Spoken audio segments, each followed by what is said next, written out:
So we are going to go ahead with next topic. अगला topic हमको start करना है, that is Laplace law of spherical membrane. Again text book में इसका नाम, topic का नाम अलग दिया है, explanation of formation of drops and bubble, लेकिन in general it is known as Laplace law of spherical membrane. तो सिर्फ नाम अलग है, the concept is the same. तो you will find the same topic with name formation, एक theory है basically वो। तो explanation of formation, explanation of formation of drops and bubbles, but ideally it means it is basically Laplace law of spherical membrane. Laplace law of spherical membrane.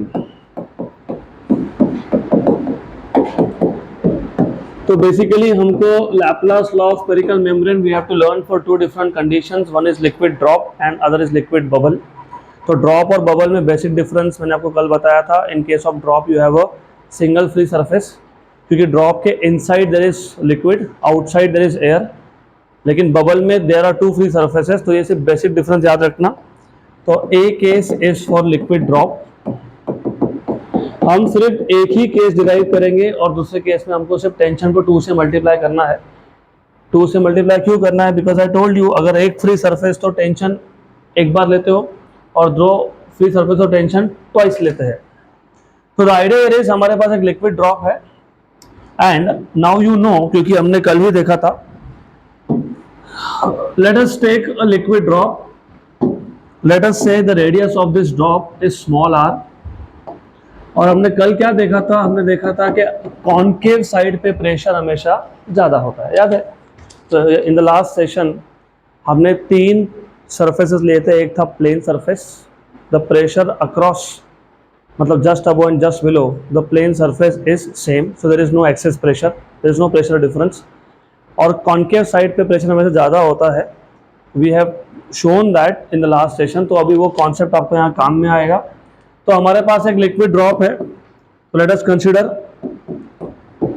A drop of liquid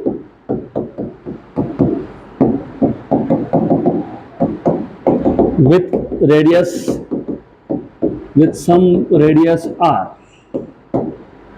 Inside pressure is Pi and outside is Po. So let Pi be the pressure inside and Po be the outside pressure. So Pi is inside pressure and Po is the outside pressure. अभी outside pressure को मैंने जानबूझ के PO बोला है because I am assuming कि outside there is atmosphere, और atmospheric pressure को आप PO से डिनोट करते हैं, या फिर you can say P outside. What we have learned in the last session is concave side पे प्रेशर हमेशा ज़्यादा होता है। तो कॉनकेव साइड इनसाइड है कि आउटसाइड है? इनसाइड है। अंदर से देखोगे तो कॉनकेव, बाहर से देखोगे तो convex. So what we know is inside pressure, मतलब concave side का pressure ज़्यादा होता है। तो we know that pressure on the concave side, on the concave side is greater than convex side। मैं थोड़ा सा theory यहाँ पे लिखूंगा, क्योंकि you have to know this basic idea। ज़रूरत पड़ेगी सारे पैरामीटर्स की आपको। इनिशियल रेडियस r है क्योंकि इनिशियल एरिया भी लगेगा। उसके बाद इनसाइड प्रेशर Pi है, आउटसाइड PO है, इसका भी हमको ज़रूरत पड़ेगा। तो जहाँ जहाँ रिक्वायर्ड है थोड़ा थ्योरी लिखना पड़ेगा मुझे। So since the pressure on the concave side is greater, इसका मतलब Pi is greater than PO। Pi is inside pressure, inside is concave, outside is convex. तो excess pressure, do remember what is excess pressure? Extra pressure. कहाँ पे extra pressure है? Inside. So therefore excess pressure inside is, excess pressure inside is of course Pi minus PO। ये extra pressure है, इसको फिलहाल मैं delta P से denote कर देता हूँ, delta P, this is extra pressure, excess pressure. तो this is excess pressure inside the drop, और ये ड्रॉप है, फिलहाल बबल की बात नहीं कर रहे हैं हम लोग। Now you should know one basic thing, force का direction is always from higher pressure to lower pressure. तो याद रखना फोर्स, और मैंने आपको बताया भी है, मैं वापस रिपीट कर देता हूँ, फिजिक्स में 3 topic, they are very similar, they are not same but similar. For example, heat always flows from higher temperature to lower temperature, current always flows from higher potential to lower potential, and wind always flows from higher pressure to lower pressure। तो यहाँ पे भी similar है, when I say wind flows from higher pressure to lower pressure, मतलब net force is from higher pressure region to lower pressure region। तो net force का direction क्या होता है? From higher pressure to, very good। तो यहाँ पे higher pressure कहाँ पे है? Inside है, और lower pressure कहाँ है? तो फोर्स का डायरेक्शन क्या होगा? Okay, inside to outside. इसका मतलब ये जो ड्रॉप के जो बाउंड्रीज है, मतलब जो इसका सरफेस है, it is being pushed outwards, तो ये बाहर की तरफ पुश होगा, तो उसकी वजह से रेडियस बढ़ जाएगा। तो क्योंकि इनसाइड प्रेशर ज्यादा था, तो नेट फोर्स इनसाइड से आउटसाइड की तरफ था, तो इस केस में the volume will expand, the surface area will expand, मतलब जो ये बबल है, ड्रॉप है, इसका साइज बढ़ेगा। तो इसका साइज कितने से बढ़ा? Let us say delta R. So the new radius is R plus delta are. Good. तो due to this excess pressure, due to this excess pressure, the radius of the drop increases from r to delta r, from r to r plus delta r, r plus delta r। So change in radius is delta r in short। Initial area, अब initial area क्यों चाहिए? Do you remember what was the relation between surface energy and surface tension? नहीं, directly proportional, exact relation चाहिए। हमने derive किया था ना, वो एक रेक्टेंगुलर मेटालिक फ्रेम लिया था, उसमें side CD was free to move, फिर हमने उसको डिप किया था सोप सॉल्यूशन में, और हमने उसको बाहर निकाल लिया था। तो we have basically derived the relation between surface energy and surface tension. Work done to increase surface area, dW equal to tension into dA। भूल गए? वो भूल गए तो ये समझेगा ही नहीं फिर। So the idea here is that, चलो मैं बता देता हूँ, कोई बात नहीं। ऐसा है, you have to understand, in this case surface area बढ़ रहा है। अब surface area अपने आप तो नहीं बढ़ेगा, तो क्या होगा? वर्क होगा, राइट? हमने वर्क डन, ऐसा हमने बोला था कि that work done is stored in the form of energy in the surface. उसको क्या नाम दिया था हमने? Surface energy. सरफेस एनर्जी और सरफेस टेंशन का हमने रिलेशन डिराइव किया था, if you remember, D W equal to T D A, where what is D A? Change in area, increase in area. तो अब हमने एक लिक्विड ड्रॉप लिया जिसका रेडियस था आर, इनसाइड प्रेशर था पी आई, आउटसाइड है पी ओ। इनसाइड प्रेशर ज़्यादा है क्योंकि inside is concave, outside is convex. Pressure on the concave side is always greater than convex side. क्योंकि अंदर प्रेशर ज़्यादा है, बाहर कम है, इसका मतलब ये जो ड्रॉप है it is being pushed outwards. क्योंकि ये बाहर की तरफ पुश होगा तो इसका रेडियस बढ़ेगा, रेडियस बढ़ेगा तो सरफेस एरिया बढ़ेगा, सरफेस एरिया बढ़ा मतलब वहाँ पे क्या हुआ होगा? Work done. तो अगर मुझे वर्क डन का फॉर्मूला चाहिए, मतलब सरफेस एनर्जी का फॉर्मूला चाहिए, तो मुझे क्या फाइंड करना पड़ेगा? Change in area. तो चेंज इन एरिया कैसे फाइंड करते हो? फाइनल एरिया माइनस, हाँ तो पहले इनिशियल एरिया निकाल लेते हैं, और therefore this initial area, and by the way ये जो डेल्टा आर है ना, चेंज इन रेडियस है, it is taken to be very small. अब इसको वेरी स्मॉल क्यों लेते हैं? क्योंकि हम लोग ऐसा अज्यूम करते हैं कि ये जो रेडियस बढ़ा है डेल्टा आर, इस रेडियस के बढ़ने में प्रेशर डिफरेंस ऑलमोस्ट सेम है। तो इसका मतलब जितना प्रेशर पहले अंदर था उतना ही प्रेशर अभी भी अंदर है। वो कब होता है? When you have small increase in radius. नहीं तो पहले बबल था नहीं, अभी एकदम से 10 सेंटीमीटर का रेडियस का बबल बन गया है, ड्रॉप बन गया। ऐसा अगर होगा तो pressure change will be large. तो remember we are assuming that the increase in radius delta r is very small, so that the pressure inside remains constant, more or less constant. Okay, good. तो initial area क्या आएगा? Pi are square. कैसे?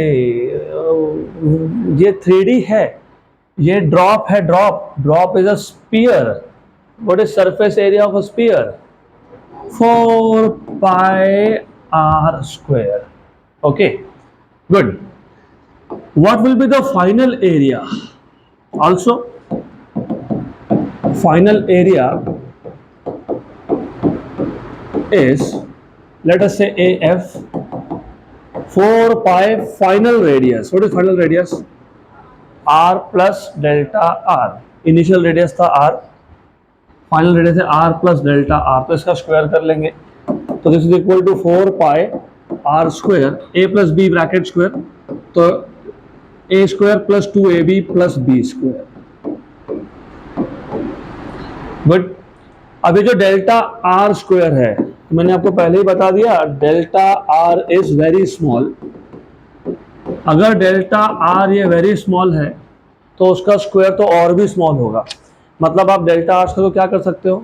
Neglect. लेकिन remember, you can neglect terms only in comparison with other terms. तो delta r square can be neglected in comparison with 2r delta r. तो delta r square can be neglected.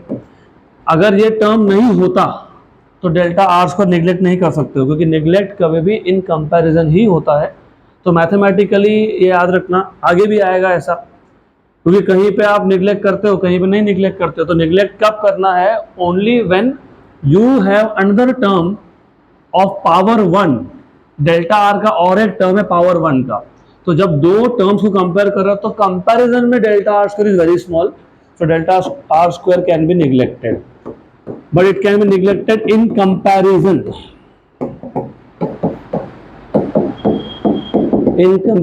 With delta r. Okay, good. Then तो final area आपको मिल गया। What is final area? It is 4 pi r square plus 2r delta r. तो आपको मिल गया final area equal to 4 pi r square plus 8 pi r delta r. ये आ गया final area. So therefore increase in area of the drop, increase in area is dA equal to final area minus initial area. और bye the वे, जब JEE NEET के question हम लोग solve करेंगे तब भी थोड़ा कंफ्यूजन रहता है, तो अभी से ही क्लियर कर लो। वो हमेशा AF माइनस AI नहीं लिखना होता है, वो डिपेंड करता है कि इनिशियल एरिया ज़्यादा है कि फाइनल एरिया ज़्यादा है। क्वेश्चन आएगा, मैं आपको हिंट देता हूँ क्वेश्चन कैसे आता है। एक बड़ा सा ड्रॉप है, उसके 27 छोटे छोटे ड्रॉप्स कर दिए, राइट। तो एक सिंगल ड्रॉप को आप स्प्लिट कर रहे हो, तो if you are splitting one big drop into large number of small droplets, तो large number of small droplets का total area is greater than one single drop, तो वहां पे फाइनल माइनस इनिशियल होगा। और एक ऐसा आता है कि हमारे पास 27 स्मॉल ड्रॉप्स थे, दे कोएलेस मतलब combine, merge to form a single drop. तो इस केस में इनिशियली नंबर ऑफ ड्रॉप्स ज़्यादा थे, तो इनिशियल एरिया ज़्यादा है और फाइनल एरिया कम है। तो सिर्फ ये देख लेना कि कौन सा एरिया ज़्यादा है। ऑफ कोर्स हमारे इस केस में फाइनल एरिया ज़्यादा है, तो ये आ जाएगा आपके पास 4 pi are square plus 8 pi are delta R minus initial area कितना था? 4 पाई आर स्क्वायर। ये हो गया कैंसिल। तो इंक्रीज इन एरिया आ गया आपके पास 8 pi are delta are. Good. Then therefore work done in increasing the area is given by, the area is, if you remember work done dW था TDA, where T is surface tension, वो भी mention कर देता हूं मैं। Where T is surface tension of the liquid, जो भी liquid use करोगे उसका टेंशन आएगा। तो D W equal to T D A, लेकिन डी ए कितना आया 8 pi are delta R. Let us call this equation number 1। Good, then यहां तक क्लियर? पक्का पक्का? Is this clear?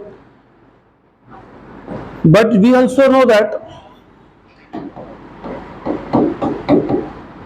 हमको क्या पता है, हमको वर्क का जनरल फॉर्मूला पता है।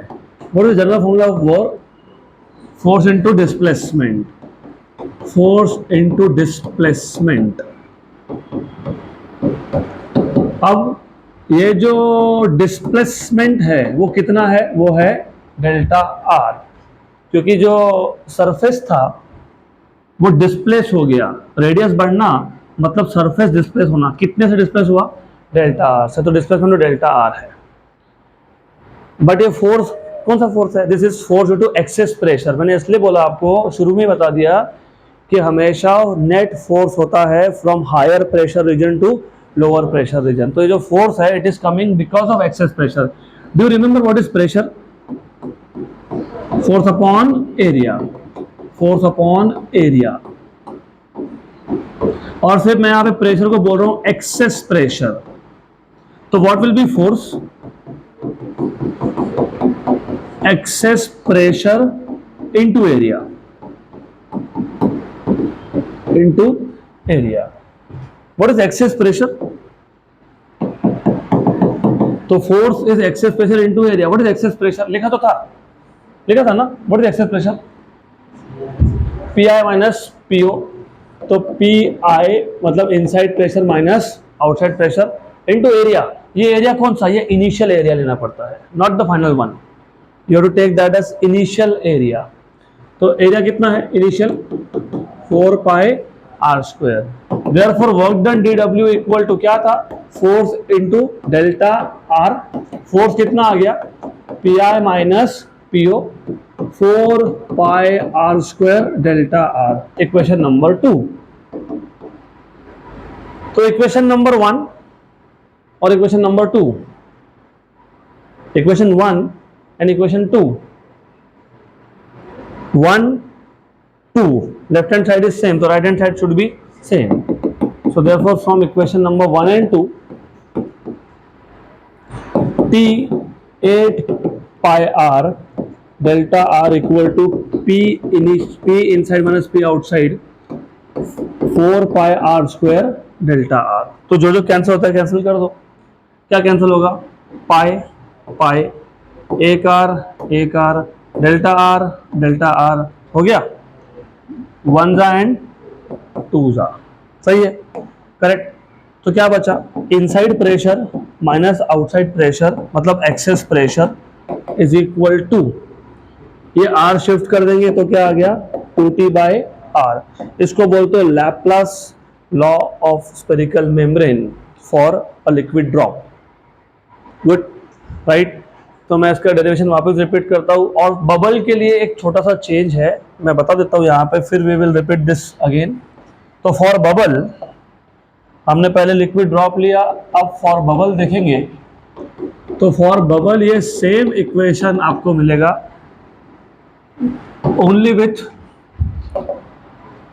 क्या डिफरेंस होता है बबल और ड्रॉप में? बबल में 2 फ्री सरफेस होते हैं और ड्रॉप में 1। तो बबल में टेंशन भी तुम लोगे डबल। तो यहाँ पे 2t आया तो वहां क्या लिखोगे? 4t by are. बाकी सारे स्टेप्स सेम ही है डेरिवेशन के, सिर्फ tension you will take twice. तो टेंशन जहां भी आएगा, हमने जब डिराइव किया तो पहली बार टेंशन यहाँ पे आया था TDA, सिर्फ वहां पे क्या लिखोगे? 2TDA। तो यहाँ 2 लिखोगे, यहाँ 2 लिखोगे तो यहाँ भी 2 आएगा, यहाँ 2 आएगा तो आगे यहाँ पे भी 2 आएगा, तो 2 × 2 क्या हो जाएगा? 4। तो 4t बाई आर। तो सिर्फ यहाँ पे टेंशन आपको 2 बार लेना है। तो I just repeat the derivation. तो Laplace law of spherical membrane, as I told you, text book में इसका नाम अलग है, explanation of formation of drops and bubble ऐसा लिखा हुआ है, लेकिन that is actually Laplace law of spherical membrane. So the idea here is कि हमारे पास एक लिक्विड ड्रॉप है इस लिक्विड ड्रॉप का जो रेडियस है that is small r. Inside pressure को मैं पी आई से डिनोट करता हूँ, आउटसाइड को मैं पी ओ बोल देता हूँ। हमने लास्ट लेक्चर में ही देखा था कि कॉनकेव साइड पे प्रेशर ज़्यादा होता है, तो इनसाइड कॉनकेव है, आउटसाइड कॉन्वेक्स है। तो inside pressure is greater then outside, तो जो एक्सेस प्रेशर है that is inside minus outside. अब क्योंकि इनसाइड प्रेशर ज़्यादा है और आउटसाइड कम है, जब भी प्रेशर डिफरेंस हो only then there is net force. तो आगे भी आएगा आपको चैप्टर नंबर 4 में, विच इज़ बेसिकली थर्मोडायनामिक्स। तो थर्मोडायनामिक्स में आप एक कॉन्सेप्ट सीखोगे जिसको आप बोलोगे थर्मोडायनामिक इक्विलिब्रियम। तो system is said to be in thermodynamic equilibrium if it satisfies 3 equilibrium. उसमें से एक होता है मैकेनिकल इक्विलिब्रियम, एक होता है केमिकल इक्विलिब्रियम, एक होता है थर्मल इक्विलिब्रियम। तो मैकेनिकल इक्विलिब्रियम का मतलब ही ये होता है that the forces are balanced. Mechanical equilibrium जो न्यूटन लॉ ऑफ मोशन में सीखा था दैट इज मैकेनिकल इक्विलिब्रियम, मतलब फोर्सेस आर बैलेंस्ड। तो नेट फोर्स है क्या? अगर नेट फोर्स नहीं है तो इसका मतलब होता है कि pressure is same everywhere, right. तो जहां पे प्रेशर सेम हो वहां पे रिजल्टेंट फोर्स क्या होता है? जीरो। यहाँ पे प्रेशर सेम है क्या? नहीं, अंदर प्रेशर ज्यादा है, बाहर प्रेशर कम है, तो नेट फोर्स होगा क्या? Yes. And what is the direction of net force? Higher pressure to. तो बिकॉज ऑफ दैट ये जो सरफेस है ना, it will be pushed outwards, और उसकी वजह से इसका रेडियस बढ़ जाएगा, मतलब इसका सरफेस एरिया बढ़ जाएगा। तो रेडियस बढ़ गया by a small amount delta are. Good. तो जो इनिशियल एरिया था इस ड्रॉप का, जो इनिशियल एरिया था वो था 4 पाई आर स्क्वायर। जो फाइनल एरिया है वो है 4 pi R plus delta are square. तो ये आ गया 4 pi are square plus 2 R delta R plus delta are square. Since delta R is very small, तो delta are square can be neglected in comparison to delta R. इसका मतलब 4 pi are square plus 2 R delta R लिखोगे तो final area will be 4 pi are square plus 8 pi are delta R. ये आ गया final area. तो total increase in area is basically final minus initial. तो 8 मैं डायरेक्ट लिख देता हूँ, 4 pi are square plus 8 pi are delta R में से 4 पाई आर स्क्वायर माइनस करोगे तो मिल जाएगा 8 pi are delta R. This is increase in area of the drop. Then अपने आप एरिया तो बढ़ेगा नहीं, अपने आप डिस्प्लेसमेंट भी होता नहीं है, अपने आप एरिया भी बढ़ता नहीं है, तो वर्क डन हुआ होगा। और we know that work done is equal to surface tension into change in area. तो surface tension into change in area, change in area कितना है? 8 pi are delta are, equation number 1। But we also know that the work done is force into displacement. अब ये force कहां से आ रहा है? It is coming because of excess pressure. मैं ये वर्ड बार बार यूज कर रहा हूं क्योंकि इस चैप्टर पे जो जेई नीट के क्वेश्चंस बनते हैं उसमें आपको फोर्स नॉर्मली निकालना ही है ड्यू टू एक्सेस प्रेशर। अब एक क्वेश्चन था, वो लेंगे हम लोग क्लास में। यू हैव अ टैंक, उसके सेंटर में हमने एक पार्टीशन डाल दिया, मतलब हमने उस टैंक के 2 इक्वल पार्ट्स कर दिए, सेंटर में पार्टीशन डाल दिया, और उसके नीचे बेस पे बॉटम पे एक डोर है, हिंज डोर। हिंज डोर मतलब ऐसा जिसको बिजागरे है। एक साइड में आपने ऑयल भर दिया, एक साइड में आपने कोई और लिक्विड डाल दिया है, राइट। तो ऐसा बोला है कि वो जो डोर है उसको क्लोज रखने के लिए, मतलब वो ओपन नहीं होना चाहिए, उसको क्लोज रखने के लिए कितना फोर्स लगाना पड़ेगा, राइट। क्वेश्चन समझ में आया? एक टैंक था, सेंटर में आपने एक पार्टीशन डाल दिया, और उस पार्टीशन के नीचे क्या है? डोर है, और दोनों साइड पे, एक साइड में आपने एक लिक्विड भर दिया, सम लिक्विड, लेट अस से वाटर, दूसरी साइड पे आपने दूसरा लिक्विड भर दिया up to the same height, but these two liquids are not same. इसका मतलब क्या है? दोनों का डेंसिटी सेम नहीं है। डोर कहां था? At the bottom, at the base. Do you remember how do find out pressure at a given point? H rho G, मतलब it depends on density. Height तो सेम है, दोनों साइड में मैंने लिक्विड अलग अलग भरा लेकिन हाइट सेम है। लेकिन लिक्विड अलग है तो डेंसिटी इज डिफरेंट। मतलब बेस पे प्रेशर सेम होगा क्या दोनों साइड पे?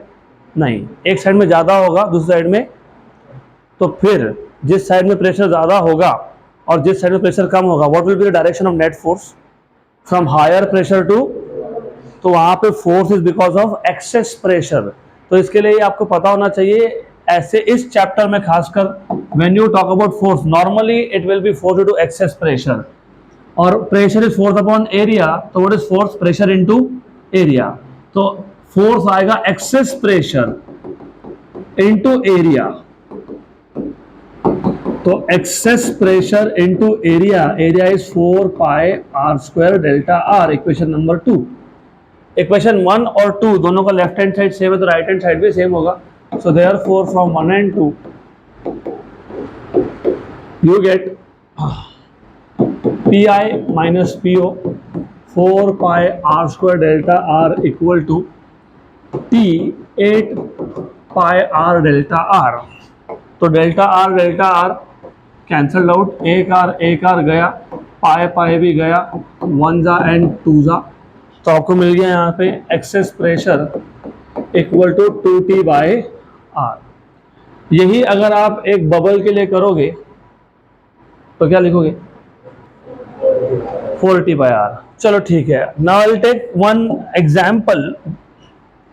Now let us say if I have a liquid water ही मान लो, हमारे पास एक कंटेनर है, कंटेनर में वाटर है, so you have water filled inside this container and then I have a bubble very near to the free surface. Okay, more or less समझ लेना अभी, very near to the free surface, और एक है deep inside. Bubble है, एक है very near to the free surface और दूसरा है डीप इनसाइड। सही है, मुझे बताओ what is the Laplace of spherical membrane for drop number, bubble number 1 and bubble number 2। ये 1 ये 2। अभी आपने बोला है ना ड्रॉप के लिए कितना होता है 2t बाई आर, और बबल के लिए कितना होता है 4t बाई आर। मैंने आपको दो बबल दे दिए, दोनों बबल्स है, तो इन दोनों के लिए मुझे Laplace law of spherical membrane apply करके बताओ what is the excess pressure.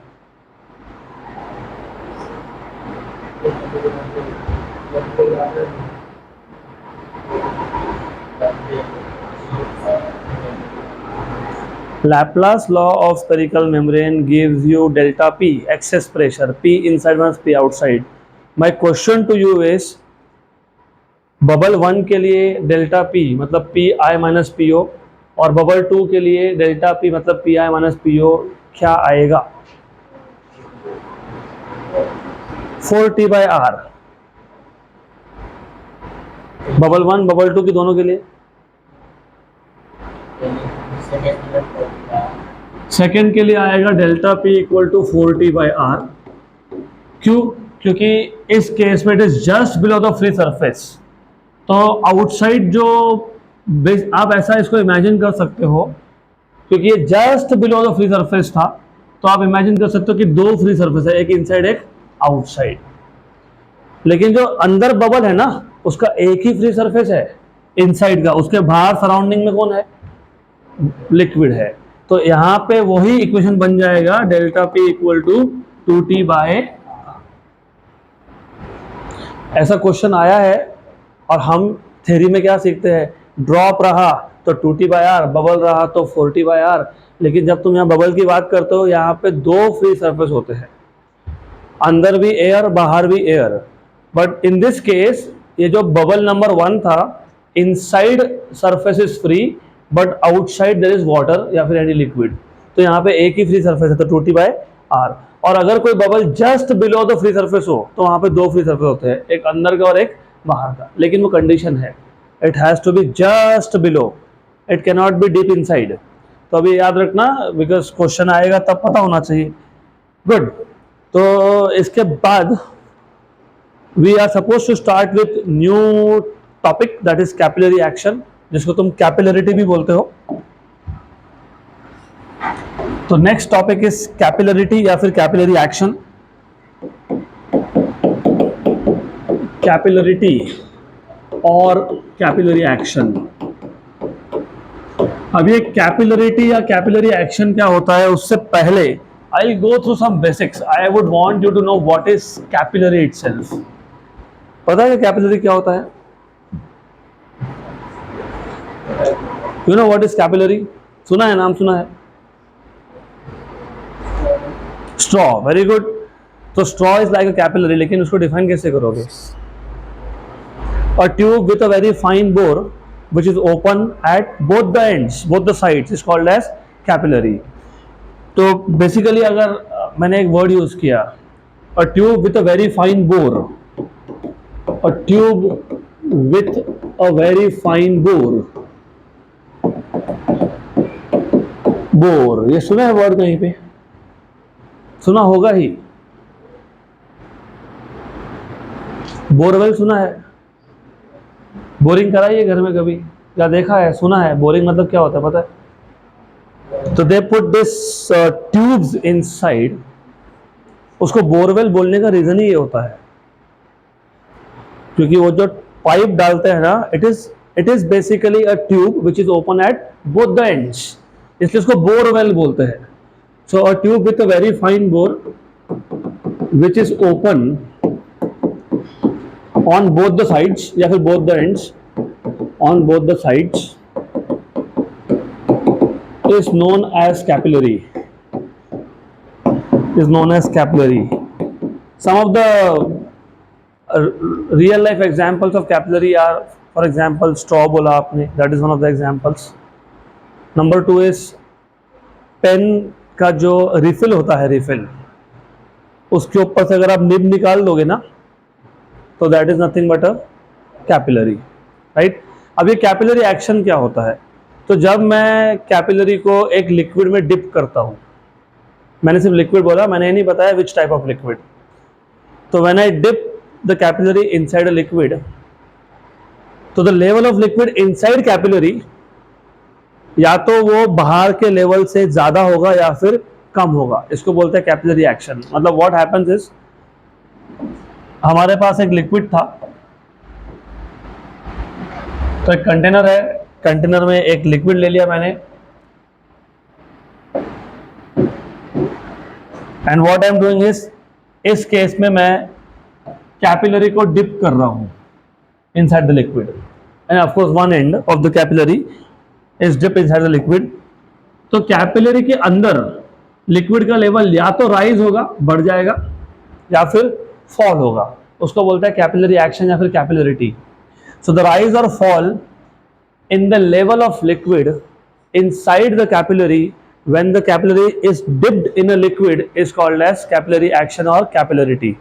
Good, मैं थोड़ा सा स्लो जाऊंगा क्योंकि ये रियल लाइफ के लिए बहुत इंपॉर्टेंट है। I will give you example also कि कहाँ पे हमने रियल लाइफ में कैपिलरी एक्शन यूज किया। आप सबने किया है, all of you have used at some stage in life this capillary action, but without knowing कि ये हम लोग बेसिकली कैपिलरी एक्शन की वजह से हो रहा है। एग्जाम्पल, दिया कितने लोगों ने लगाया है या देखा है? ऐसा तो कोई नहीं होगा कि दिया देखा ही नहीं है क्या? ऐसा कोई? इंडिया में तो दैट इज ऑफ कोर्स दिया, इंग्लिश में क्या बोलते हैं उसको? लैम्प। उसके अंदर तुम वात रखते हो ना, उसको इंग्लिश में बोलते हैं विक। क्या करते हैं, छोटा सा एक बाटी लेते हैं, उसमें ऑयल डालते हैं, उसमें आप विक मतलब वात रखोगे, बराबर। Oil you fill very little amount of oil, और उसमें भी वात का सिर्फ नीचे का पार्ट जो होता है वही ऑयल में डिप करते हो, कि पूरा ऐसा डिप कर देते हैं अंदर, नहीं करते ना, थोड़ा सा ही करते हैं। And then you just turn on that lamp. क्या होता है आफ्टर अ व्हाइल? क्या होता है? ऑयल खत्म होने लगता है, राइट। लेकिन आपने फायर तो ऊपर के एंड पे लगाया था। हैव यू एवर थॉट कि नीचे से ऑयल ऊपर आएगा कैसे? वात का छोटा सा पार्ट में ड्रॉ कर देता हूं। It is better that you visualise here. ये था दिया का बाटी, उसमें तुमने भर दिया थोड़ा सा ऑयल, तो you put little bit of oil. फिर इसमें तुमने रख दिया विक, विक मतलब वात। This is how it is done, and then you put fire. Okay, good. So have you ever thought यहाँ पे फायर लगा दिया। फिर पहले तो बताओ ऑयल क्या काम करता है यहाँ पे? Oil serves as fuel. But have you ever thought कि मैंने ऊपर तो ऑयल रखा ही नहीं, मैंने तो ऑयल नीचे रखा, ये ऑयल ऊपर आया कैसे? It is because of capillary action. तो some real life examples are one of this. Oil rises up the wick of a lamp because of capillary action. मैं वापस आऊंगा इस पे, अभी बोल ही रहा हूं तो चलो बात कर लेंगे। और हमारे यहाँ तो बहुत सारे एग्जाम्पल्स है रियल लाइफ में। As far I know most of you live on the other side of the river. Class के बाहर निकलते से 300-400 मीटर पे रिवर है जिसमें कभी पानी होता नहीं है। पानी है तो भी साइंस है, नहीं है तो भी साइंस है। अभी हमारे लिए ना जब पानी आता है, थोड़ा बहुत फ्लडिंग होता है, वो भी आज ही सीखोगे या कल सीखोगे at the most, that is called as turbulent flow. तो उसमें भी साइंस है, अगर नहीं है तो तभी भी साइंस है। तो फॉर एग्जाम्पल अभी आते आते देखना, जो लोग रोड क्रॉस ब्रिज क्रॉस करके जाओगे, वाटर का लेवल बहुत कम है, उसमें बड़े बड़े रॉक्स है, सही है ना? वाटर का लेवल कम है मतलब पूरा रॉक तो पानी के अंदर गया नहीं, लेकिन फिर भी रॉक का ऊपर का सरफेस हमेशा गीला मिलेगा, इट इज ऑलवेज वेट। देखा कभी? तो you have a big rock inside a river, the water level is very low, just like this. पानी का लेवल बहुत कम है, लेकिन रॉक का ऊपर का पार्ट, रॉक का छोटा सा part is inside liquid. But जब भी देखोगे तो रॉक का ऊपर का पार्ट भी तुमको वेट दिखेगा, even if it is not raining. तो क्या होता है ना, इस रॉक के अंदर भी छोटे छोटे क्रीवाइसेस होते हैं। Crevices they are like capillaries. तो water rises up through this crevices because of capillary action. और भी कहाँ यूज किया है? स्कूल में आपको इंक पेन कंपलसरी था क्या? नहीं, तो हमारा जनरेशन अलग ही था, हमको कंपलसरी था, you have to bring ink pen. बाद में बंद कर दिया वो, क्योंकि इंक भरते भरते इंक गिर जाता था। अब इंक गिर जाता था तो इंक को एब्जॉर्ब करने के लिए भी हमको कंपलसरी था कि you have to bring a blotting paper. तो उसके ऊपर से इंक गिर गया ना, उसके ऊपर से पेपर रख दोगे, अपने आप एब्जॉर्ब हो जाएगा। वो अपने आप नहीं एब्जॉर्ब हुआ, it is because of capillary. So same goes with water. जहां पे पानी गिर गया तो you have some special cloth, जैसे स्पॉन्ज होता है, पानी गिरा उसके ऊपर तुमने स्पॉन्ज रख दिया, क्या हुआ? It absorbs. Why? Because of capillary action. तो ये कैपिलरी एक्शन क्या होता है वो समझ लेते हैं, और कैपिलरी एक्शन क्यों होता है वो तो देखना ही है in detail.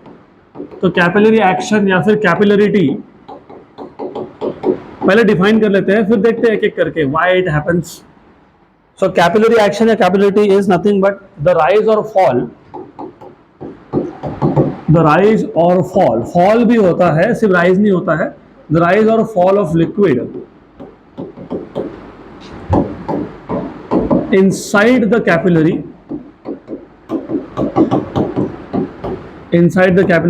when one end of capillary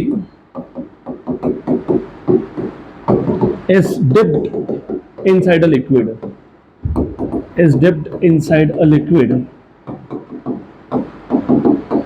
is known as capillarity or capillary action, is known as capillarity और capillary action.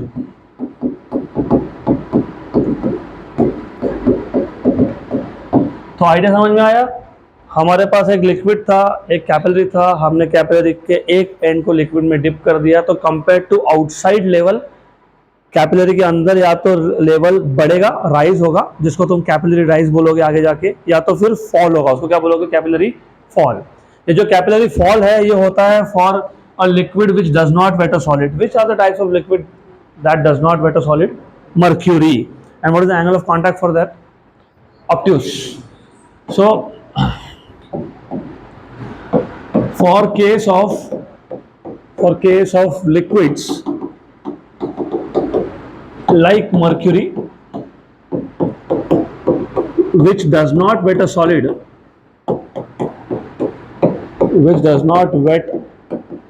a solid, the level of liquid inside capillary, the level of liquid inside capillary falls, and for liquids which partially or completely wets a solid, which partially or completely wets a solid, कौन सा ऐसा liquid है जो completely wait करता है solid को? Water. और partially kerosene. Partially wets a solid, the level inside rises, the level inside the capillary rises.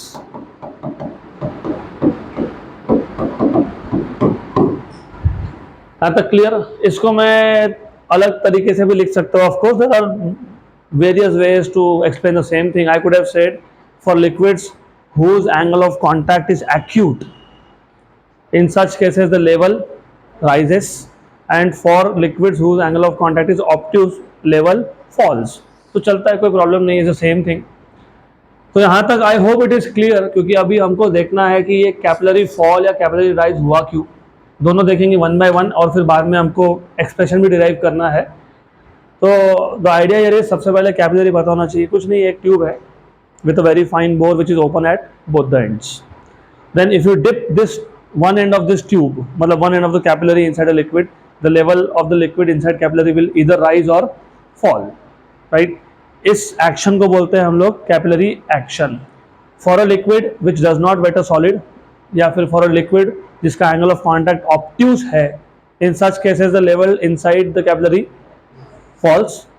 And for a liquid which partially और कंप्लीटली वेट्स अ सॉलिड, जैसे कि water हो गया, kerosene हो गया, जिसका एंगल ऑफ कॉन्टैक्ट एक्यूट है, the level inside rises.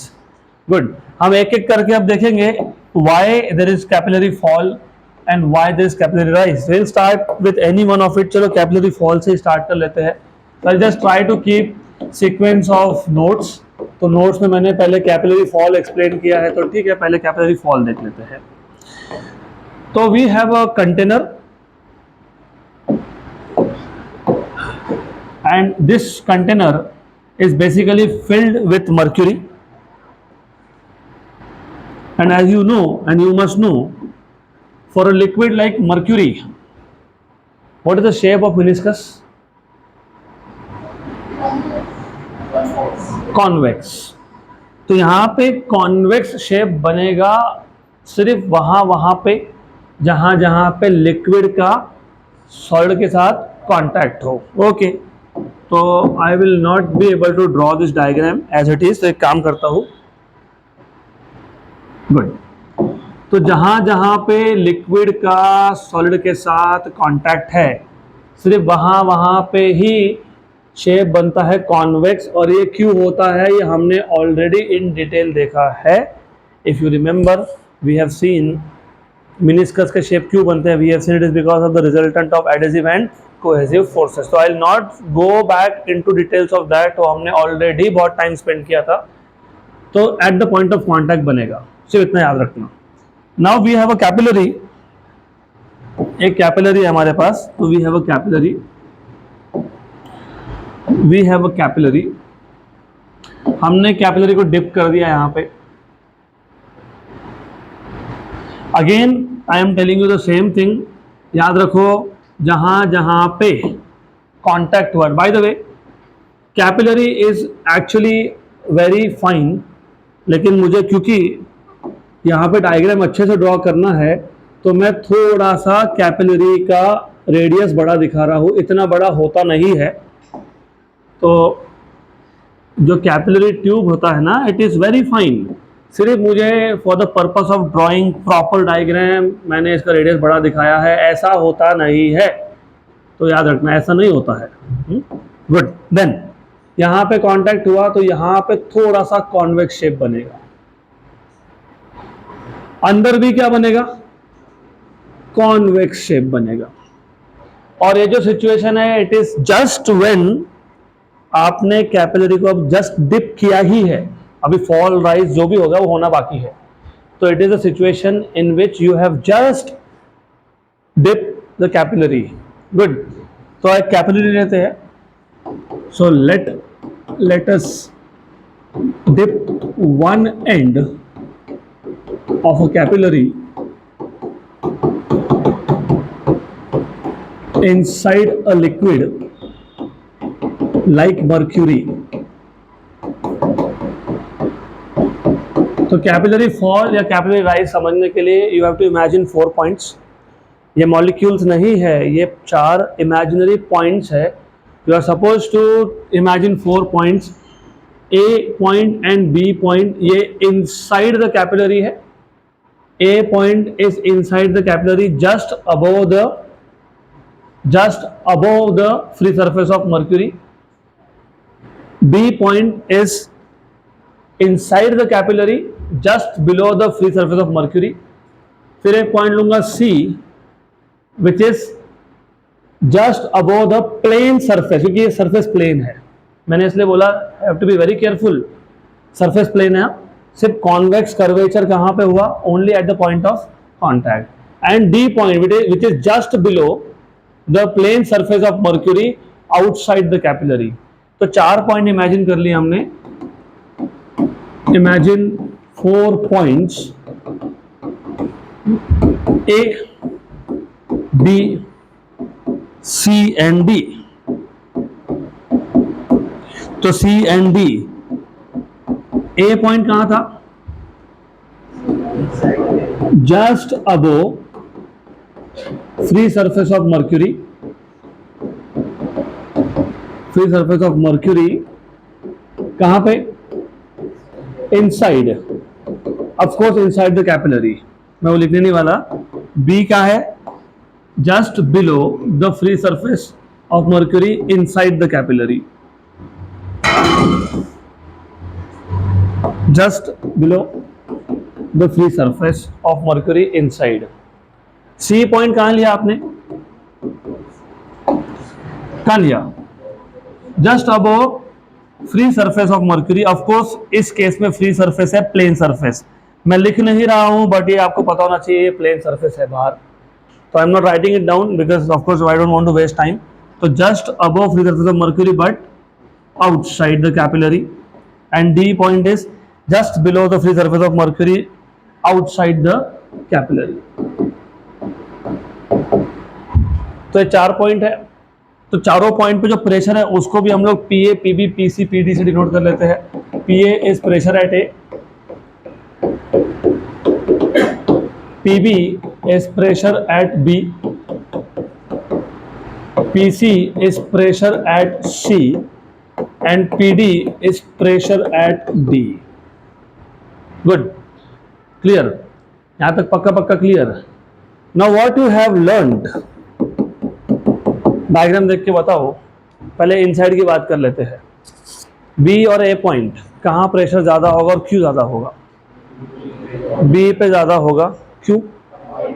Because it is on the concave side. Very good. A और सी पे प्रेशर सेम होगा क्योंकि दोनों के ऊपर कौन है? एटमॉस्फेयर. सी और डी पे प्रेशर सेम होगा because they are 2 points just above and just below the plane surface. तो we can start with that. We can say P A equal to P C because both have atmospheric pressures. Equation number 1. Good. Other clear? PA equal to PC equal to PO. Clear है ना यहाँ तक? पक्का पक्का. PB is greater than PA क्योंकि B is on the concave side and A is on the convex side. Equation number 2. लेकिन PA क्या था? PC था. Therefore PB is greater than PC. इसको भी एक इक्वेशन बोल देता हूँ 3. But PC and PD are equal. क्यों equal? Because they are just above and just below the free surface of liquid. So therefore from 3 and 4 PB is greater than PC but PC is equal to PD. तो PB is greater than PD. B और D इन दोनों point पे pressure same नहीं है. Pressure ज़्यादा कहाँ पे है? कहाँ पे? बी पे. मतलब डी पे कम है, बी पे ज़्यादा है तो डी पे कम है. अभी बताया था जहाँ प्रेशर ज़्यादा हो फोर्स वहाँ से लगता है उस डायरेक्शन में जहाँ प्रेशर कम हो. इसका मतलब बी पॉइंट पे प्रेशर ज़्यादा है तो liquid inside the capillary will be pushed down and outside will be pushed upwards. मतलब थोड़ी देर के बाद अगर तुम देखोगे ना, after a while you will find something like this. तो क्या हो गया, कैपिलरी का फॉल हो गया, बराबर। तो that is a primary reason for capillary fall. अभी मैं लिखूंगा नहीं, you are smart enough to understand since pressure at B is greater than pressure at D, इसका मतलब liquid inside the capillary will be pushed downwards resulting into the liquid outside being pushed upwards।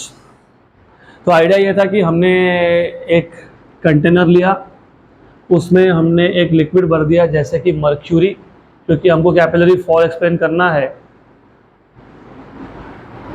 हमको capillary fall explain करना है। ध्यान है ही नहीं, मैं बहुत दिन से देख रहा हूँ, मैं बहुत दिन से ध्यान दे रहा हूँ कि तुम्हारा ध्यान नहीं है। And then you know I observe, then I'll take action। क्योंकि if you don't pay attention, that is something I cannot digest। तो ऐसा है, ये मर्क्यूरी था which does not weigh a solid। तुमने कैपिलरी डिप कर दिया, इनिशियली कोई राइज फॉल नहीं होता है। राइज फॉल होने का रीज़न होता है, तो जब आपने इनिशियली डिप किया तो लेवल इज सेम, लेकिन यस मिनिस्कस का शेप कॉन्वेक्स बन गया और इसको अपर कॉन्वेक्स बोलते हो। अपर कॉन्वेक्स क्योंकि तुम ऊपर से देख रहे हो, तो इसके लिए नोट्स में तुमको ऐसे वर्ड्स देखने को मिलेंगे, अपर कॉन्वेक्स, अपर कॉन्केव। अपर मतलब you are looking from up, इसलिए अपर कॉन्वेक्स। तो 4 पॉइंट्स इमेजिन कर लिए, 2 inside capillary, 2 outside capillary. 2 points जो इनसाइड है वो just above and below the surface of mercury है, और आउटसाइड भी just above and just below the surface of mercury है। तो you have 2 points, A which is just above the surface of mercury inside capillary, and B just below the surface of mercury inside capillary, C which is just above the plane surface of mercury outside, and D just below the plane surface outside। PA and PC are same, equal because of atmospheric pressure। PC and PD are also same because they are on across the plane surface. तो P A equal to P C है, P C equal to P D है, याद रखना। और then you should know कि P B is greater than लेकिन P A is equal to, लेकिन P C is equal to, मतलब P B is greater than P D. तो B point पे प्रेशर डी पॉइंट से ज़्यादा है, तो inside the capillary liquid will be pushed down. हो गया कैपिलरी फॉल। अब देखते हैं कैपिलरी राइज। तो capillary rise, of course I will not write down all this things now, अभी आपको सब पता है कौन से पॉइंट्स लेने हैं, क्या क्या प्रेशर है, etcetera etcetera. Will just go through the basic theory of capillary rise. Capillary rise, अब इस केस में व्हाट हैपेंस इज, हमारे पास एक कंटेनर है, हमने एक लिक्विड लिया विच वेट्स अ सॉलिड, जैसे केरोसिन हो गया या फिर you can take water also. तो इनिशियली ऐसा था, जहाँ जहाँ पे लिक्विड का सॉलिड के साथ कांटेक्ट है वहाँ पे मिनिस्कस क्या बना, concave, upper concave. Then you dip a capillary,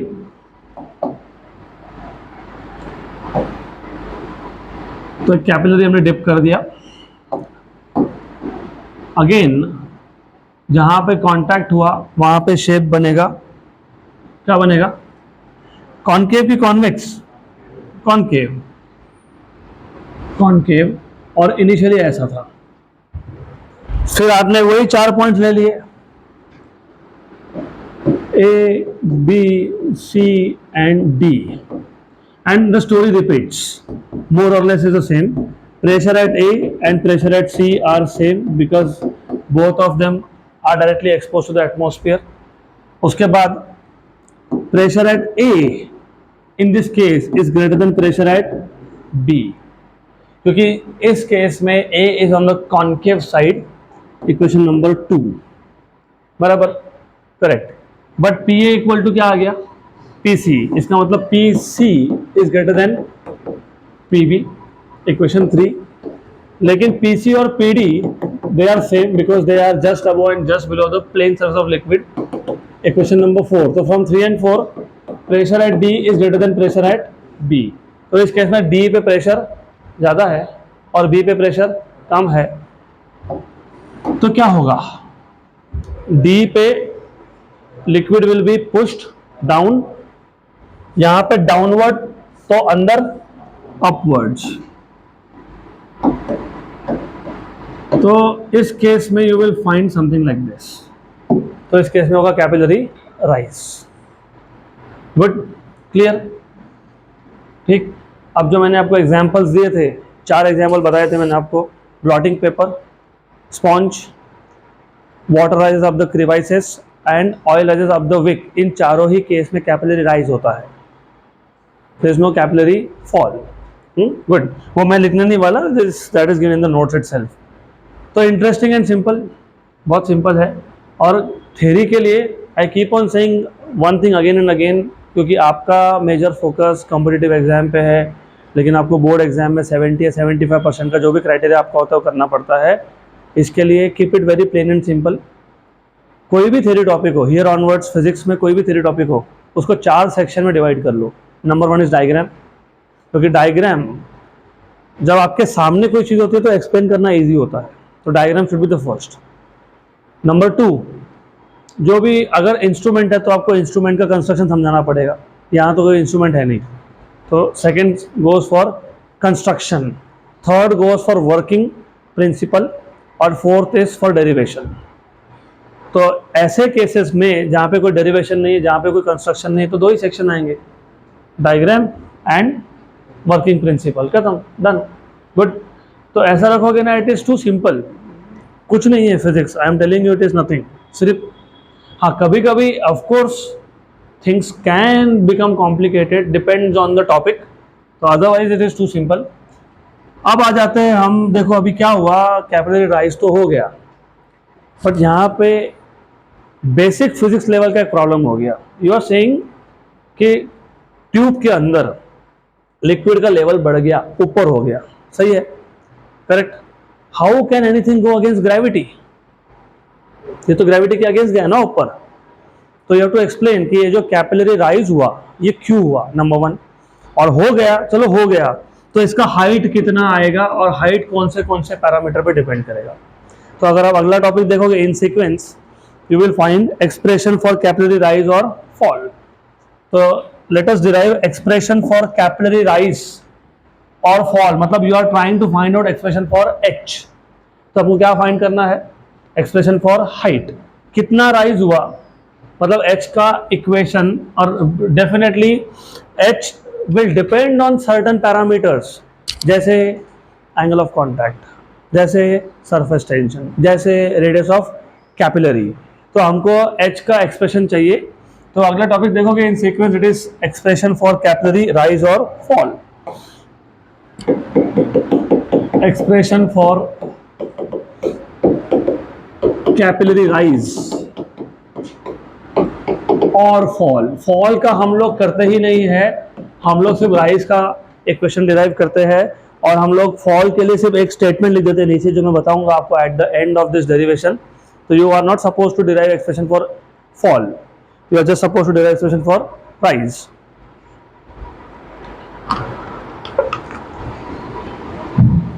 तो 2 मेथड है, method 1 is using pressure difference and method 2 is using forces. तो दोनों ही बता देता हूं आपको मैं। Method 1 is using pressure difference. अब ये जो मेथड है, इसका जो डायग्राम है वो आपके नोट्स में से मिसिंग है, वो प्रिंट नहीं हुआ, कोई दिक्कत नहीं, नॉट एन इशू। चलो यहाँ ध्यान दो, बता दो डायग्राम में है क्या। तो अब हमारा फोकस होगा only on that part of capillary जिसमें राइज हुआ है। तो we will be focusing only on this part, जितना राइज हुआ है उतने ही पार्ट पर फोकस करेंगे। दैट डज नॉट मीन कि बाकी सारी चीजें गायब हो गई, एवरीथिंग इज देयर। सिर्फ हम जो डायग्राम ड्रॉ करने वाले हैं, it will B only this part of the capillary जहां पे लिक्विड का लेवल अप हो गया कंपेयर टू आउटसाइड लेवल। तो I will just draw this diagram, this too simple. Of course ये कैपिलरी का वो पार्ट है जहां पे लेवल क्या हुआ, राइज। गुड, तो I am just drawing this part.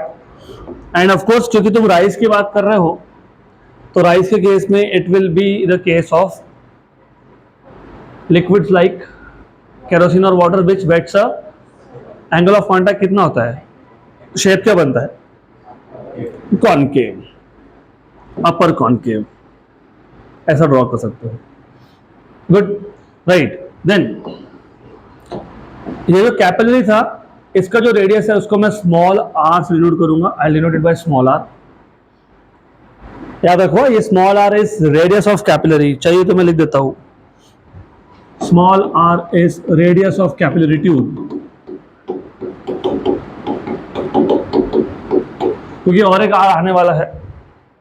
Do you remember what is the direction of surface tension? Tangential. कहां टेंजेंट ड्रॉ करते हैं? At the point of contact. तो यहां पे this is direction of surface tension. Do you remember what is this? Angle of contact. तो theta is angle of contact, तो theta stands for angle of contact here.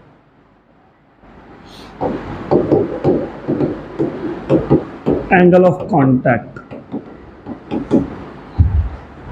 Good, then ये जो shape बना, this is basically like a arc, और कोई भी curvature हो तो उस कर्वेचर का एक रेडियस ऑफ कर्वेचर होता है। तो यहां से यहां तक ये आ गया आपका radius of curvature R. So this is radius of curvature R. तो I will say R is radius of curvature, या फिर मैं बोलूंगा radius of concave meniscus.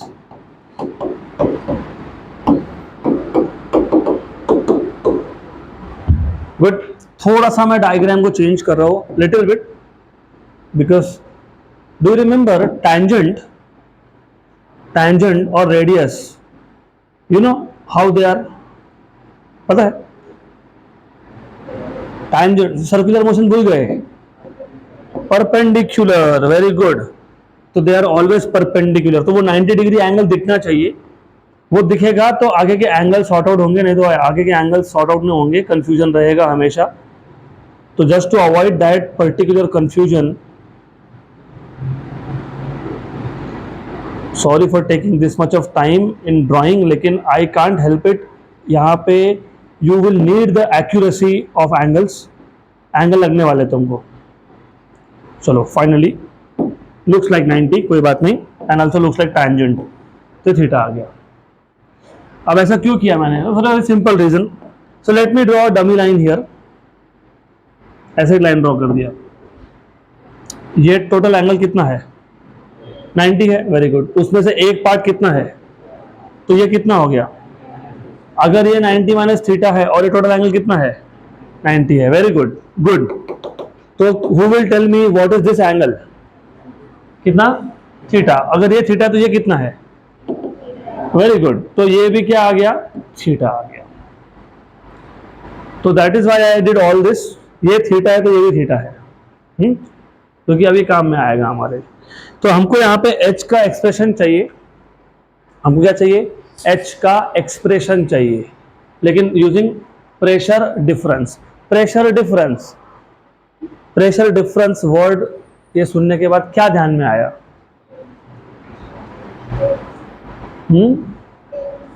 Density, yes. लेकिन आज हमने स्टार्ट ही इस टॉपिक से किया था। किससे स्टार्ट किया था? Laplace law of spherical membrane. क्या बताता है आपको Laplace law of spherical membrane? Pressure difference, excess pressure, सही है, across free surface. Of course surface curvature होना चाहिए। तो यहां पे भी देखोगे ना, यहां पे ऊपर कॉनकेव है, नीचे कौन है? नीचे कौन है? कॉन्वेक्स। तो ऊपर के साइड प्रेशर ज्यादा, नीचे क्या है? कम है। तो यहां पे भी क्या है? प्रेशर डिफरेंस है, डेल्टा पी।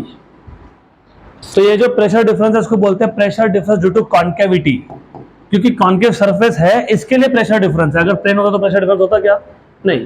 तो डेल्टा पी क्या है? It is a pressure difference, it is pressure difference due to concavity, due to concavity मतलब due to concave shape of the meniscus. हमको क्या पता है, हमको पता है कि प्रेशर डिफरेंस होता है 2T बाय R, सही है। कौन सा R? स्मॉल r के कैपिटल R। वो जो तुमने इक्वेशन डिराइव किया था Laplace law of spherical membrane, उसमें जो तुमने R लिखा था वो कौन सा, क्या R था वो? It was radius of the drop या फिर रेडियस ऑफ द बबल, मतलब रेडियस ऑफ कर्वेचर। तो यहाँ पे कर्वेचर का रेडियस क्या है? कैपिटल R है, तो कैपिटल R, इक्वेशन 1। गुड। सिर्फ ये डायग्राम आपके नोट्स में प्रिंट नहीं हुआ है, that is the only diagram that you will need, तो कोई बात नहीं, आप कर लोगे।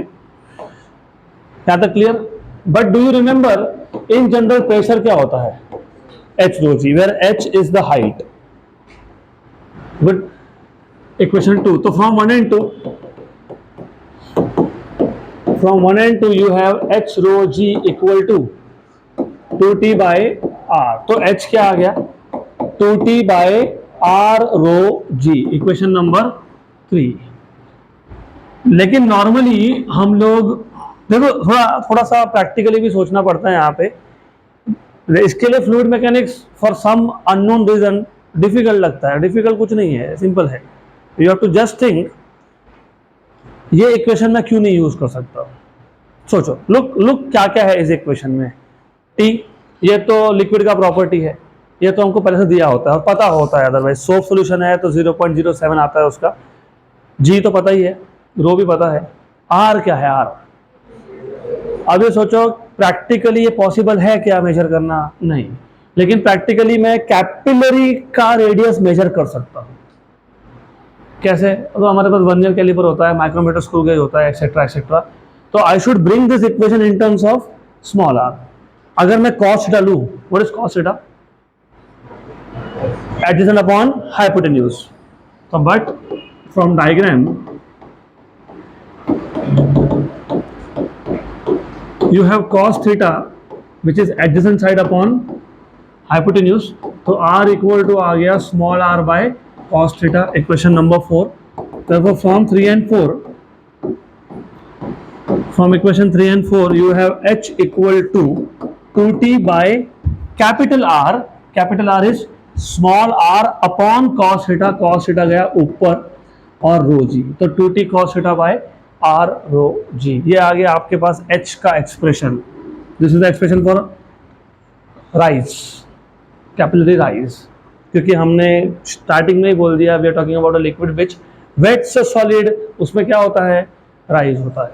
Good, right. तो मैं एक बार वापस रिपीट कर देता हूँ व्हाट वी हैव डन। हमने कैपिलरी लिया, उसको डिप कर दिया, और जब भी मैं बोलूँगा कैपिलरी डिप किया मतलब कैपिलरी का एक ही एंड डिप किया। तो we have dip one end inside the capillary and there is rise in the level of liquid inside the capillary। तो कितना राइज हो गया? H। अब हमको क्या क्या पता है? हमको पता है कैपिलरी का रेडियस है R, और जो कॉन्केव मेनिस्कस बना इसका जो रेडियस ऑफ कर्वेचर है वो है capital R। T surface tension, theta angle of contact, tension इस टैंजेंट और रेडियस ये दोनों परपेंडिकुलर होते हैं, पता होना चाहिए। इसके लिए एंगल बन गया यहाँ पे, ये एंगल बन गया थीटा। गुड। देन क्योंकि यहाँ पे कॉन्केव मेनिस्कस है, इसका मतलब दोनों साइड से प्रेशर का डिफरेंस है, और delta P difference in pressure ये क्या आता है? 2T by R. ये हमको Laplace law of spherical membrane से समझ में आया कि 2T बाई आर है। 2T बाई आर क्यों लिखा? क्योंकि एक ही फ्री सरफेस है, ऊपर नीचे लिक्विड है। गुड। देन बट हमको पता है कि delta P in general pressure क्या होता है? H रो जी। तो H रो जी क्या आ गया? 2T by are. तो H क्या आ गया? 2T बाई आर रो जी। लेकिन इसमें जो कैपिटल R है वो रेडियस ऑफ कर्वेचर है, जो हम लोग डायरेक्टली नहीं मेजर कर सकते। हम लोग डायरेक्टली मेजर कर सकते हैं radius of capillary small r। तो मैंने ट्रिग्नोमेट्री यूज कर लिया cos theta, small r by capital R is r upon cos theta, वो सब्स्टिट्यूट कर दिया तो h मिल गया 2t cos theta by r rho g। अब टेंशन आपको दिया होता है क्योंकि वो लिक्विड टू लिक्विड चेंज होगा, और लिक्विड के साथ साथ सॉलिड कौन सा है? ये ग्लास ट्यूब लिया आपने, उस पर भी डिपेंड करेगा, एंगल ऑफ कांटेक्ट उस पर डिपेंड करेगा। तो वो आपको पता होता है कि what is the value of theta, what is the value of tension, दिया होगा या पता होगा, वॉट एवर इट इज। ये हो गया राइज के लिए। आई टोल्ड यू कि हमको फॉल के लिए करना ही नहीं है, सिर्फ फॉल के लिए एक स्टेटमेंट देना है हमको। For case of liquids like mercury we know that theta is obtuse. What is cos of obtuse angle? Negative. तो उसमें कॉस थीटा क्या बन जाएगा? नेगेटिव. नेगेटिव मतलब अपने आप माइनस लग जाएगा. What is the meaning of minus? Fall. तो that is why we do not derive for fall. हम लोग राइज के लिए करते हैं और आखिरी में एक स्टेटमेंट दे देते हैं जो नोट्स में दिया है मैंने. For liquids like mercury where you have angle of contact as obtuse, तो कॉस थीटा क्या बन गया? नेगेटिव. मतलब हाइट आ जाएगा नेगेटिव. नेगेटिव हाइट का मतलब देयर इज फॉल. डन. ये पहला मेथड था. दूसरा मेथड है यूजिंग फोर्सेस. तो अगला मेथड है using forces. Good. Method 2, that is using forces. Again the idea is same. वापस से हमारे पास एक कैपिलरी है and again we are focusing only on the part of the capillary जिसके अंदर लिक्विड का राइज हुआ है. तो राइज हुआ है. अब यहां पे सबसे पहले यू हैव टू अंडरस्टैंड, इसको सोचने के दो अलग अलग मेथड्स हो सकते हैं. आई एम नॉट सेइंग कि जैसा मैं बोल रहा हूं वैसा ही है. There are two ways of thinking. एक तो हमने कैपिलरी को डिप किया, लेवल राइज हो गया.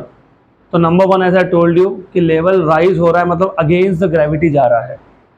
कोई भी चीज अगेंस्ट द ग्रेविटी तब जाती है जब नेट फोर्स अपवर्ड हो, मतलब ऊपर के डायरेक्शन में कोई फोर्स हो. अपने आप ऊपर नहीं जाएगा. राइट. तो एक सोचने का तरीका ये है कि why there is rise, because there has to be some force upward which is pulling the liquid up. दूसरा ये भी होता है सोचने का तरीका कि अप तो आ गया लेकिन वेट कहाँ है? डाउनवर्ड. तो नीचे क्यों नहीं जा रहा वापस? तो नीचे नहीं जा रहा मतलब डाउनवर्ड वेट को, किसके वेट को? लिक्विड के वेट को. कौन से लिक्विड के वेट को? जो लिक्विड कैपिलरी के अंदर राइज हुआ उतने वेट को. वेट क्या होता है? डाउनवर्ड. उतने वेट को बैलेंस करने के लिए क्या है? अपवर्ड फोर्स है. तो remember there are two things, two different ways of understanding the same idea. Rise हो गया तो ये जो राइज हुआ इतने लिक्विड का जो वेट है वो डाउनवर्ड है. तो ये लिक्विड नीचे जाना चाहिए था ना, नहीं जा रहा है. इसका मतलब ऊपर कोई फोर्स होगा जिसने बैलेंस किया होगा. That is how you think. Okay. Then अभी बाकी के अननेसेसरी चीजें मैं लिखूंगा नहीं. अब सबको पता है कि ये कैपिलरी है. आप सबको पता है कि ये लिक्विड है विच वेट्स अ सॉलिड, क्योंकि मैंने शेप कॉन्केव दे दिया. तो you know already this. Height is late us से h, radius of capillary is late us से r. तो ये सब चीजें आपको ऑलरेडी पता है. Then you know what is the direction of force due to surface tension? Tangent.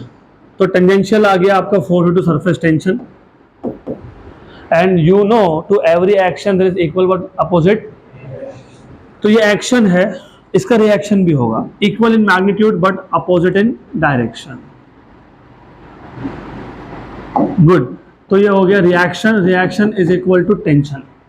Action और रिएक्शन ये सिर्फ डायरेक्शन वाइज होते हैं अपोजिट, मैग्नीट्यूड वाइज होते हैं सेम. तो जितना टेंशन है उतना ही रिएक्शन है.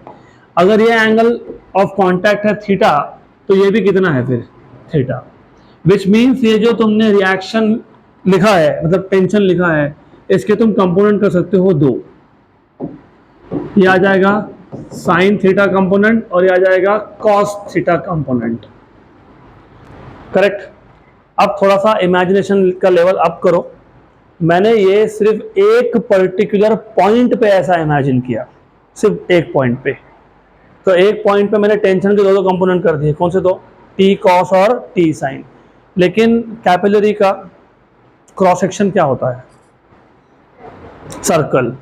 करेक्ट. मतलब पूरे के पूरे सरकमफरेंस पे ये लिक्विड कैपिलरी के साथ क्या है? कांटेक्ट में है. तो पूरे सरकमफरेंस पे ऐसा हो रहा है. तो पूरे के पूरे सरकमफरेंस पे you will find that the tension has two components. पूरे सरकमफरेंस पे, this is really important thing.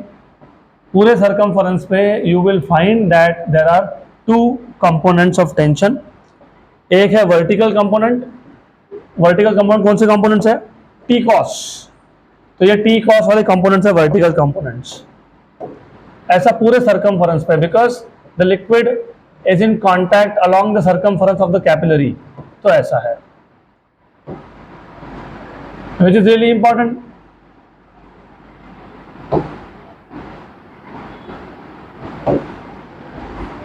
Okay, one last and than sufficient. ये सारे टी कॉस है और ये टी कॉस ये सारे अपवर्ड है. तो what is upward force? T cos theta. कितने टी कॉस थीटा है? 2 पाई आर. तो टोटल अपवर्ड फोर्स कितना हो गया?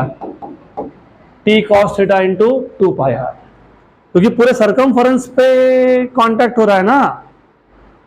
अगर एक पॉइंट पे कांटेक्ट होता लिक्विड का तो एक ही टी कॉस थीटा होता, सही है. 2 पॉइंट पे होता तो 2 times of T cos theta होता. 3 पॉइंट पे होता तो 3 इंटू टी कॉस थीटा होता. लेकिन लिक्विड का कांटेक्ट कितने डिस्टेंस के लिए हुआ? 2 पाई आर. तो टोटल अपवर्ड फोर्स कितना हो गया? 2 pi are into T cos theta. इस पे भी नीट और जेडब्ल्यू में क्वेश्चन आया है, आएगा, देखोगे, सॉल्व करेंगे हम लोग. और टी साइन थीटा का भी सेम स्टोरी है, थोड़ा सा अलग है. टी साइन थीटा और टी साइन थीटा मतलब horizontal components. For each T sine theta component there is another t sin theta component which is diagonally opposite to it and opposite in direction. तो क्या होगा? Cancel. तो horizontal components cancel out, तो t sin theta components cancel out.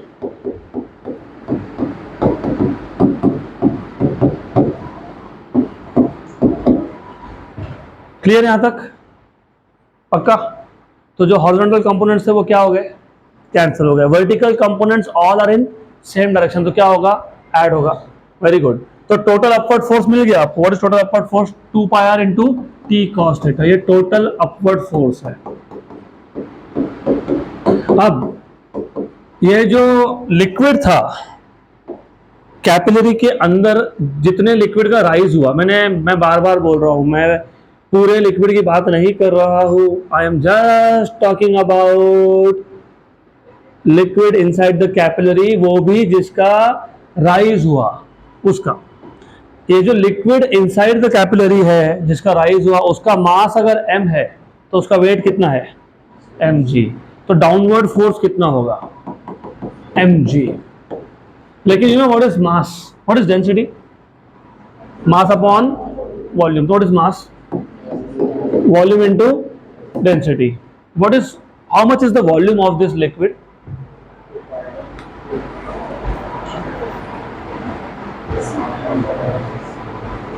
Capillary is like a cylinder. You know what is the area of cylinder? 4 पाई कहां से आ गया? 4 spear होता है, ये सिलेंडर है. Cylinder area into height, pi are square h. Area of cross section into height, area of cross section a which is equal to pi are square. तो volume क्या आएगा? Pi are square into h rho g. ये है downward force. Clear यहां तक? Downward force था जो liquid inside the capillary है जिसका राइज हुआ, उसका डाउनवर्ड फोर्स है due to its own weight. Weight is mg. m is volume into density. Volume, ये सिलेंड्रिकल शेप है, सिलेंड्रिकल शेप. और व्हाई डू यू, रट्टाफिकेशन बंद करो. हर चीज का फॉर्मूला रटते क्यों? What is so difficult? Give me that bottle. ये अभी थोड़ा कॉन्सेप्ट समझ लो सरफेस एरिया और वॉल्यूम का. Volume is the total space occupied by an object. Total space occupied. अब ये सिलेंडर है, ये उसका एरिया है, ये उसका हाइट है. तो टोटल स्पेस कितना ऑक्यूपाई किया उसने? Area into height. बन गया फॉर्मूला. फिर एरिया पाई आर स्क्वायर लिख लो, क्योंकि ये क्रॉस सेक्शन सर्कुलर है. दूसरे शेप के बॉटल्स भी आते हैं, अभी मेरे पास है नहीं है, ये है. Very good. टेल मी, अगर मैं साइड लेंथ L लेता हूं, L, ये स्क्वायर क्रॉस सेक्शन है. If you can see, what is the volume occupied by this bottle? L square into h, क्योंकि ये क्रॉस सेक्शन क्या है? Square. Area into height. Correct, बन गया. What is the surface area? अगर circular cross section होता, circular होता तो 2 pi are into h, right, good. तो ये आ गया आपके पास ओवरऑल डाउनवर्ड फोर्स है m g, M is volume into density, volume is pi are square H, क्योंकि क्रॉस सेक्शन सर्कुलर है इसलिए पाई आर स्क्वायर लिखा तुमने। अब एज आई टोल्ड यू कि ये जो वेट है लिक्विड का वो कहाँ पे है, तो लिक्विड नीचे जाना चाहिए ना, जा रहा है क्या? नहीं, मतलब इक्विलिब्रियम में है। इक्विलिब्रियम में क्या होता है, डाउनवर्ड फोर्स को किसने बैलेंस कर लिया, अपवर्ड फोर्स। तो ये टोटल डाउनवर्ड फोर्स था।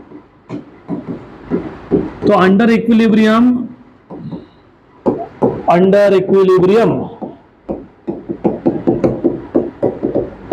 you have total upward force is equal to total downward force. Total upward force था 2 pi r t cos theta और downward force है pi r square h rho g। Good, जो जो cancel होता है कर लो, pi r हमको क्या चाहिए था h, तो h मिल जाएगा ना। h क्या आ जाएगा 2t cos theta upon r rho g। You have the same formula but this time using the forces, क्योंकि हमने यहाँ पे टेंशन के कंपोनेंट्स कर लिए और हमने टेंशन मतलब फोर्स होता है, तो बेसिकली हम लोगों ने ये फोर्स यूज करके इक्वेशन डिराइव यूज किया, इसलिए मेथड नंबर 2 का नाम था यूजिंग फोर्सेस। और इसी इक्वेशन से आप टेंशन भी फाइंड कर सकते हो। Tension will be T equal to H R rho g upon 2 cos theta। तो you can also find out tension from the same formula. Clear यहाँ तक? पक्का पक्का, श्योर श्योर। तो एज यू रिमेंबर मैंने आपको इस चैप्टर के स्टार्टिंग में बताया था कि इस चैप्टर को सीबीएसई में अलग सीक्वेंस है, सीबीएसई में सरफेस टेंशन चैप्टर ही अलग है और फ्लूइड मैकेनिक्स जो है वो चैप्टर अलग है। फ्लूइड मैकेनिक्स में 2 पार्ट है, एक हाइड्रोस्टैटिक्स जिसमें आप प्रेशर मेजरमेंट, उसके बाद प्रेशर गेजेस की बात करते हो, मैनोमीटर और उसके बाद बैरोमीटर और पास्कल्स लॉ, वो जाता है हाइड्रोस्टैटिक्स में, बराबर। उसके जाता है हाइड्रोडायनामिक्स जिसमें फ्लूइड्स विल स्टार्ट मूविंग, वो हमने अभी तक स्टार्ट नहीं किया। तो as far as your CBSE is concern उसमें 2 चैप्टर अलग से है, सरफेस टेंशन अलग है और फ्लूइड मैकेनिक्स अलग है। फ्लूइड मैकेनिक्स में हाइड्रोस्टैटिक्स एंड हाइड्रोडायनामिक्स ये दोनों एक साथ क्लब किया है इन्होंने। But as far as your state board is concern यहाँ पे क्या था, स्टार्टिंग में हाइड्रोस्टैटिक्स था, फिर बीच में सरफेस टेंशन आ गया और उसके बाद क्या आएगा हाइड्रोडायनामिक्स जिसमें फ्लूइड विल स्टार्ट मूविंग। तो अगला टॉपिक अगर आप देखोगे sequentially that is fluids in motion. तो in the next lecture we will start with fluids in motion.